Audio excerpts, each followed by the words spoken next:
Some mothers give birth, others become mothers through responsibility, and many mothers carry financial burden that no one actually sees. This conversation is for all of them. This video is for every mother who wakes up very early in the morning, they work so hard and still feel like her money is not enough.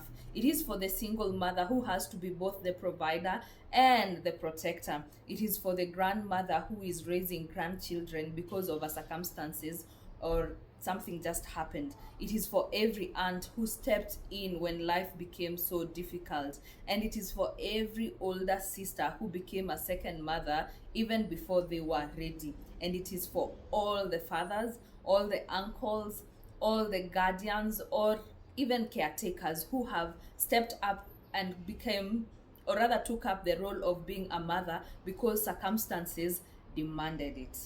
If you have ever been the one people call when there is a need, if you have ever carried school fees that were not originally your responsibility, if you have ever used your own money to stabilize someone else's life, or if you have ever postponed your own dreams, yeah, because somebody else needed you urgently, then this conversation is for you. And today I want us to speak very honest, with no judgment, no guilt, no pressure, but with a lot of understanding, because many caregivers are always will always say a strong yes, but strength alone is not enough, and at some point strength needs structure.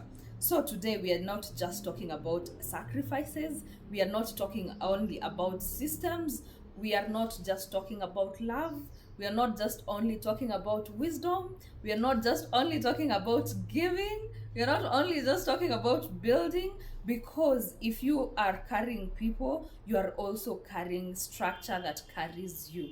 So I need you to take this conversation deeply with a lot of understanding.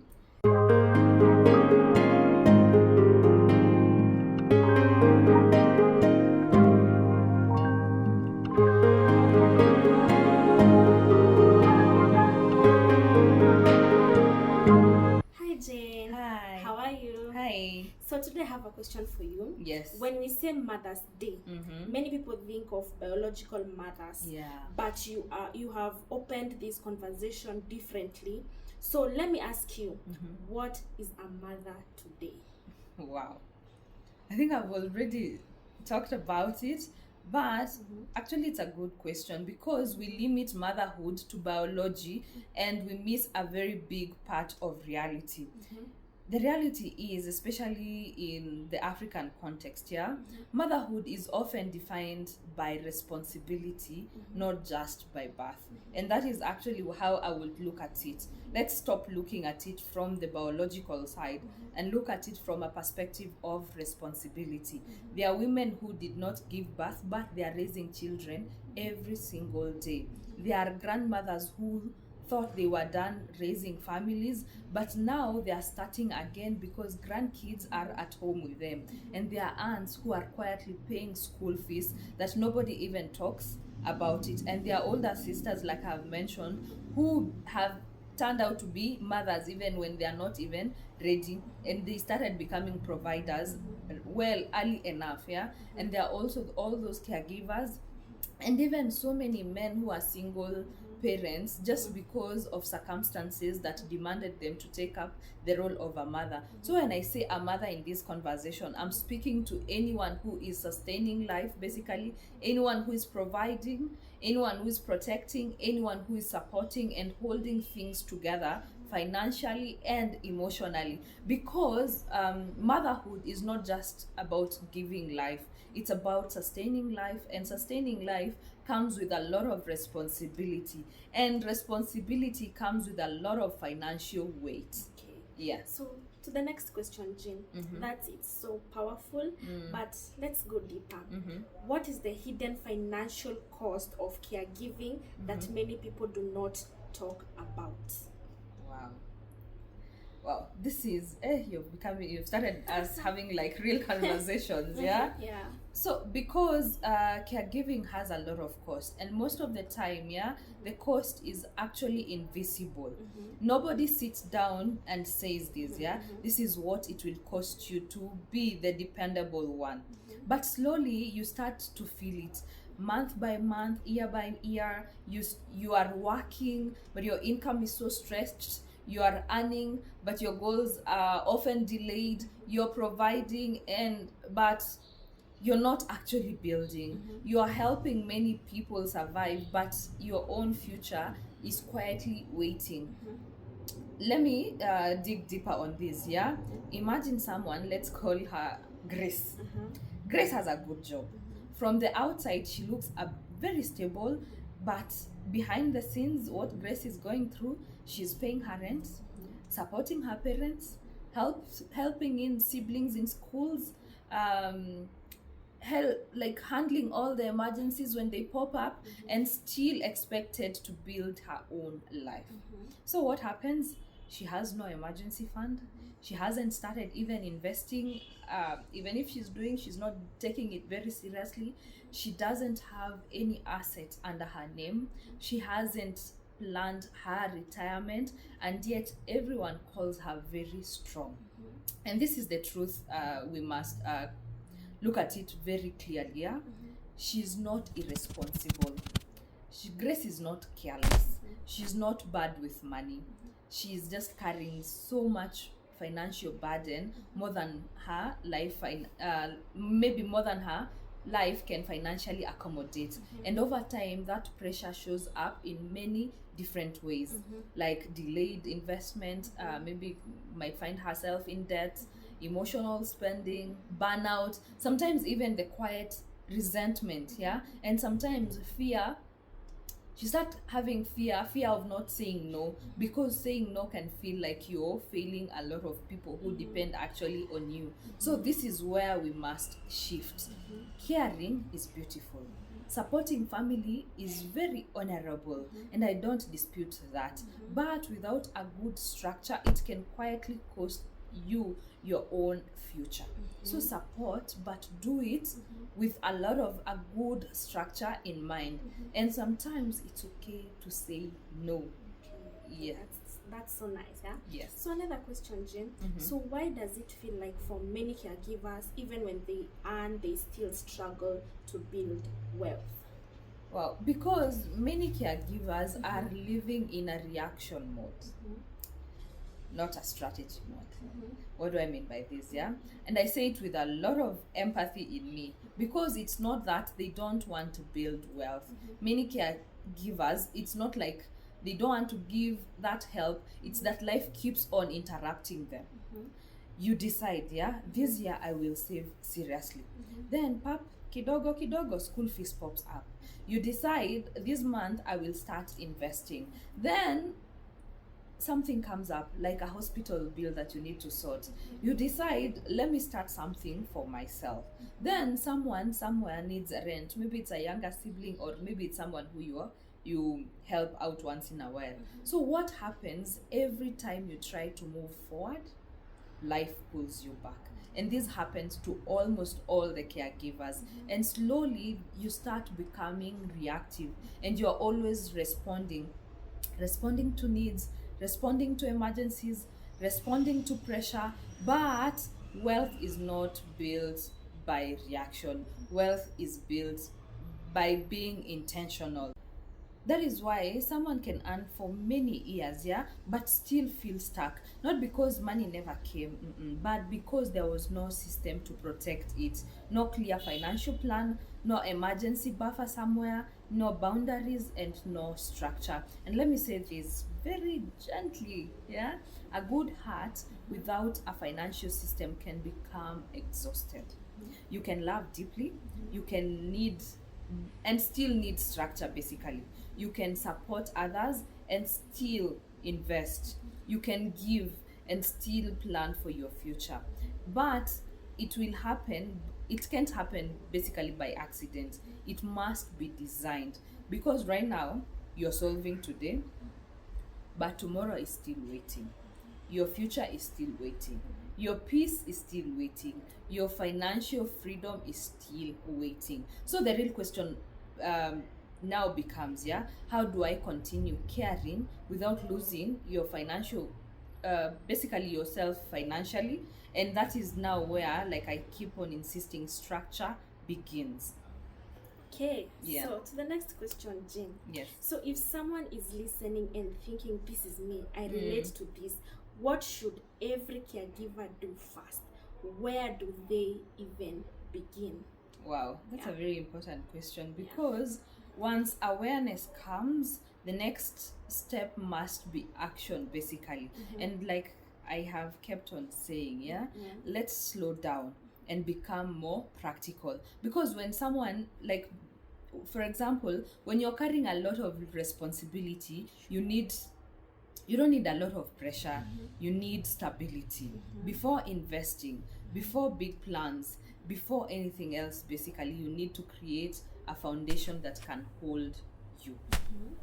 What do I mean by this? One, have a family emergency fund. The first thing all the caregivers need, the family emergency fund. And I want to emphasize on the word family, not just personal expenses, because when you're a caregiver, that role, the responsibility goes beyond you.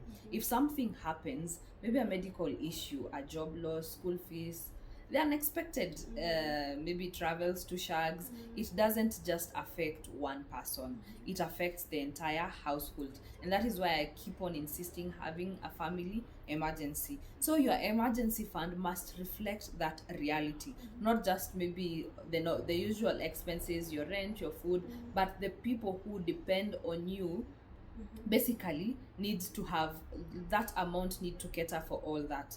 Start with small targets. You don't have like to keep on, we talk about 6 months, 12 months, just you can start even just having 1 month as a family emergency buffer. And I know that sounds sometimes, maybe it can be very big, but like I'll keep on insisting, start small, because an emergency fund gives you it's not just money that you have put aside. It gives you a good breathing space. It gives you options. It gives you basically peace. Then the second one is protection. And when I talk about protection, this is where many people feel a bit uncomfortable. But let's a bit look at it in depth here. Protection in terms of life insurance. And life insurance should not bring in fear. It's basically responsibility. If at all people depend on you financially, then your absence would affect them financially. And that is something that all of us actually must prepare for, not out of fear, but basically out of love. Protection is not about expecting the worst. It's about planning wisely. And the third one is small but consistent investments. So what do I mean by this? Start investing even just small amounts, because many people wait up until they have enough, and that moment actually never comes. Start with, like I keep on saying, even 500. There are those MMFs which even start with 100 bob, 1,000 bob, 5,000, depending on your capability. But at least you need to just start investing consistently, because consistency builds confidence, and confidence builds discipline, and discipline is what builds wealth. So if I can summarize, and I can say this in a simple way, stabilizing, or rather stability first, protection next, then growth. Yes, and I will insist on protection, because most people will, after they become stable, they jump and go to growth. But growth is never a good starting point. A good starting point is stability, protection, then growth, because anything happening will interfere with the growth. Yes. So the next question, Jen, this is very practical, but let's go deeper. Many caregivers struggle with saying no, as you have mentioned. So how do you help others without losing yourself in the process? Wow, now this is the emotional side of this. We have started becoming too emotional. So I will say, it's not it's not about relationships, it's not about expectations, it's about identity. And many women, or rather many caregivers in general, struggle here because of three major things: the guilt we get, the pressure, and the expectation. Let me start with the guilt. You feel guilty when you say no. You feel like you're disappointing the people who expect you not to disappoint them. You feel like you're choosing yourself over others. But choosing a good structure is not selfish, actually. It is responsibility. Or rather, it's feeling like you're responsible. The second thing was pressure. There is also a lot of pressure: family pressure, cultural pressure, the expectation that you are the one who can only help. The society, especially where we come from, if you come from the village like me, I know the society pressure. And over time, that pressure starts becoming the norm. And when that is not well sustainable, it can really affect you. Then the third one was expectation. And when we talk about, there is a lot of expectations from most of the caregivers. Once you start helping, it becomes expected. And sometimes even not appreciated, just expected. You're expected to do this, you're expected to do that. And that is where boundaries become very necessary, because those people who you are helping sometimes are expecting and not appreciating. You cannot pour from an empty account, not emotionally, not financially, basically. So how do we create a balance? Having a practical structure. Start by setting support limit. You decide, this is what I can give monthly, and you communicate that, and this is what I cannot exceed. Because if you don't define your limits, life will define them for you. And the second thing is, do not pose your entire future to solve today's needs. You can help, like I said, communicate on that. You can even, it actually becomes very easy. Like if you're a caregiver, maybe helping old parents, I always say, tell them, mommy and daddy, I'll give you this amount of money. Tell your siblings, this is the limit I can go to. And out of that, you will realize they will not expect more than that. So that this will help you to stop posing your entire future to solve today's needs. You can help, you can invest, you can support, and still save. But this one comes from the limit that you set. The third thing is separating your emotional from planning. Just because something is urgent doesn't mean it must destroy the structure. Helping without structure becomes self-destruction. Yeah. Okay. Yeah. So, Jen, another question. That is very powerful. Actually, this conversation is very, very powerful and emotional. It's very emotional at the same time. So now let's bring in another dimension. What about the children in all of this? How do children fall in all of this conversation? Wow. I'm so glad you asked that one, because this is where the conversation shifts now from survival to creating legacy. The children you are supporting today are the adults of tomorrow. And the question that we must ask ourselves is this, are they learning about money, or are they just receiving money? Because there is a difference, and a very big difference for that matter. Many children today are being supported financially, school fees is paid, needs are met, they are taken care of, and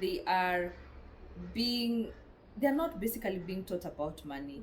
They're not being shown how money works. They're not being shown how to save, how to wait, how to plan, how to make decisions. Instead, they are learning something a bit different, that money comes when we need it, that someone will always provide, that pressure brings solutions. We have seen the tantrums. Sometimes we are in the supermarket and they throw those tantrums and we just provide, and that becomes dangerous when they become adults, because we don't teach them now. If we don't teach them now, we might end up supporting them later, and this is the sad reality. And that cycle starts now continuing. So the goal is not just to provide for our children, the goal is to prepare them for the future. And that is where intentional teaching begins. Nice. Yes. Okay, so if we agree that children must be prepared, what exactly are we teaching them right now, even without realizing? Wow. Higher. Now, that's a very important question, because the truth is, children are always learning and observing. Even when we are not intentionally teaching them, they are watching how we handle money, they are observing how we respond to pressure, they are noticing what happens when they ask for something.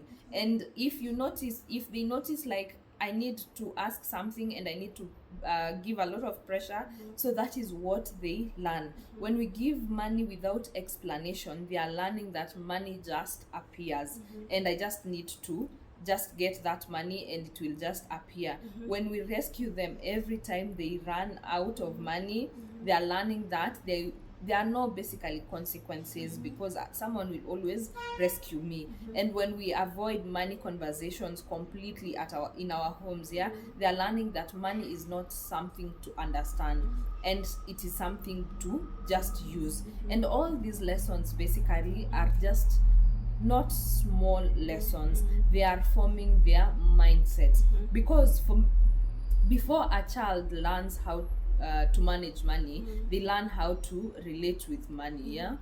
And that relationship is not shaped intentionally. It's shaped by habits, by environment, and sometimes by confusion. So you find that if we are not able to shape our kids' mindset as early as possible, when they grow up, we talk about money identity, and you realize that they automatically becomes money avoiders. And they don't, or rather financial avoiders. There's that identity that we have, and you realize they don't want to learn anything about money, they don't want to talk about anything about money. And as adults, we have those people among ourselves, and we might even be, if you're watching, you might even be like have that identity.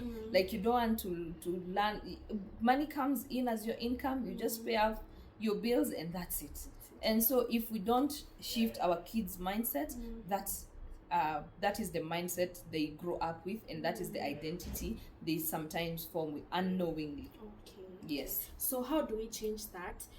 How do you begin to teach children intentionally without overwhelming ourselves?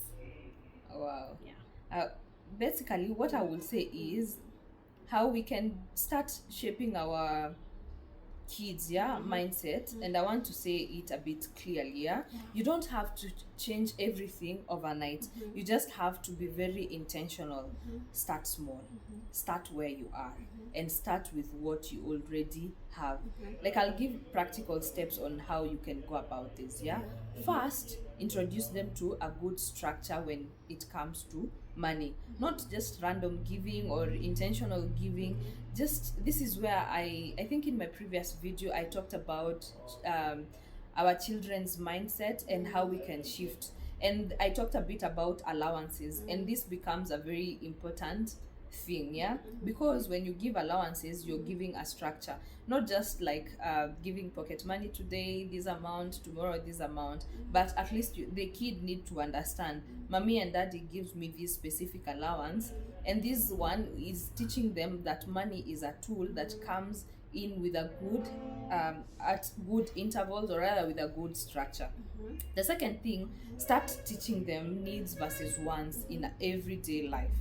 When you're like shopping, involve them. When you're writing that shopping list, involve them, and let them see basically the decisions that you have made. And the third thing is, let children experience the small consequences when they are wrong. If they spend all their money today, let tomorrow teach them they don't have any shilling. And that discomfort is not punishment, it's basically training. And the fourth one, start having these conversations. Money conversations, the simple ones, not complicated, and just help them understand basically when money comes in, we have to plan, we have to save, and most importantly, model that behavior. Not because, or rather, model that behavior, because what we do will always speak out louder than what you say, because kids will tend to observe a lot. Yes. And because children will always see structure. They will learn from that structure. They will see discipline. They will learn from that discipline. Children see planning, and they will learn from that planning. Okay. Yes. Okay. So, and finally, Jane. Yes. If a parent or a caregiver is listening right now and thinking, I want to do better, I want to change this, what would you say to them? Wow. If a caregiver is listening to me, I will say this, you're already doing a lot. You have already carried so much. You have already shown a lot of strength, but strength alone is not enough. Now it's time to have a good structure. You don't have to to be perfect every day. You don't have to fall, or rather to have all the answers all the time. You don't have to keep on making the major decisions but with a good structure, things will be different. Different in how you handle money, different in how you plan, different in how you teach your children, because one day your children will earn their own money, and at that moment they will not remember your instructions. They will repeat the patterns that they saw when growing up. So the question is not will they learn? The question is, what exactly are they learning from you? Are they learning that you have a good structure? Are they learning that money is just given? So you just have to ask yourself, what are my children learning from me? So imagine this, if the children you are raising today, they grow up understanding money, they are not fearing it, not misusing it, but managing it very wisely. That is how pressure ends, and that is how most of this cycle is broken. That is how generational, we change our generations to come.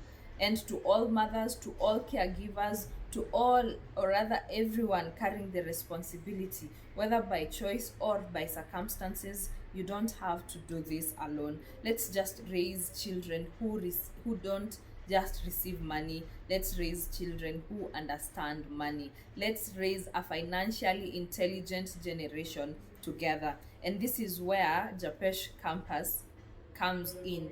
We partner with parents so that we can train our kids on how money works. And the next intake is July for summer holiday, for those who will go for the summer holiday, and August holiday. Let's partner together to raise a smart generation that understands money intentionally, wisely, and with a good structure, because your strength is already proven. Now let's build a good structure together. The intake is ongoing and few limited slots are remaining. Comment Japesh Campus and we will get back to you.